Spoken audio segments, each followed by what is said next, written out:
더불어민주당 의원 시절 통일교 측으로부터 한일 해저터널 사업 관련 청탁과 함께 까르띠에 불가리 시계 2점과 현금 4천만 원을 받았다는 의혹이 있는 전재수 해양수산부 장관이 사의를 표명했습니다. 국민의힘에는 뚜렷한 증거도 없이 구속영장을 남발하던 특검팀이 정작 더불어민주당 인사의 통일교 금품 수수 진술에는 넉 달이 지나도록 수사 한 번 제대로 진행하지 않았습니다. 말 그대로 손으로 하늘을 가리려는 태도입니다. 여론이 악화되자 뒤늦게 특검법상 수사 대상이 아니다라며 사건을 경찰에 떠넘기고 있으나 이는 명백한 특검팀의 편파 수사이며 더 나아가 직무유기라 하지 않을 수 없습니다. 더불어민주당이 그렇게 당당하다면 그들 역시 특검을 받아보면 될 일입니다. 즉각 국민의힘이 추천하는 특검을 진행합시다. 지난 일요일 이재명 정부는 6개월 성과를 발표하며 고용에 대해서는 단 한마디도 하지 않았습니다. 바로 어제 발표된 11월 고용 동향은 지난 이재명 정부가 6개월 동안 우리 고용의 냉혹한 현실을 그대로 드러냈습니다. 고용 부진의 중심에는 청년이 있었습니다. 청년층 고용률은 전년 대비 1.2%포인트 떨어진 43.3%로 19개월 연속 하락했습니다. 30대 쉬었음 인구도 31만 명을 넘어서며 연일 역대 최대 기록을 갈아치우고 있습니다.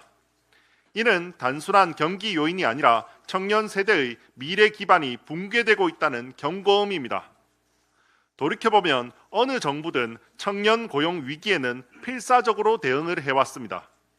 글로벌 금융 위기 당시 이명박 정부는 2008년 글로벌 청년 리더 양성 계획을 시작으로 매년 청년 고용 대책을 내놓으며 일자리 창출에 총력을 기울였고, 박근혜 정부는 노동시장 구조 개혁과 단계별 청년 고용 대책을 통해 굳어버린 일자리 구조 개선에 나섰습니다.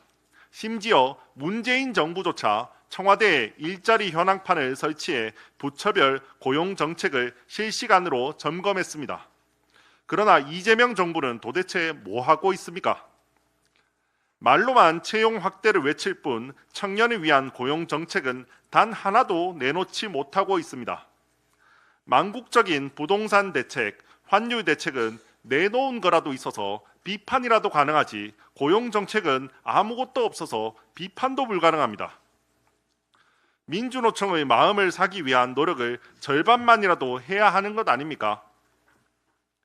아니, 부동산은 대책이 없다고 하면 고용에 대해선 뭔가 말이라도 해야 하는 것 아닙니까? 청년들이 무너져가는 지금 정부는 책임 있는 대응을 해야 합니다.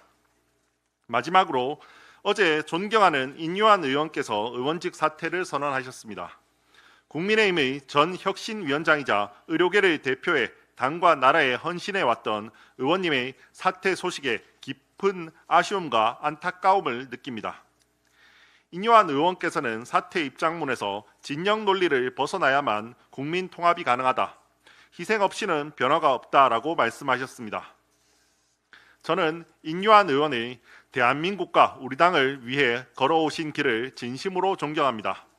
앞으로의 행보 역시 진심으로 응원하며 저 역시 그 정신을 이어받아 국민 통합과 변화, 혁신을 위해 행동하는 정치를 실천해 나가겠습니다. 이상입니다. 통일교로부터 금품 수수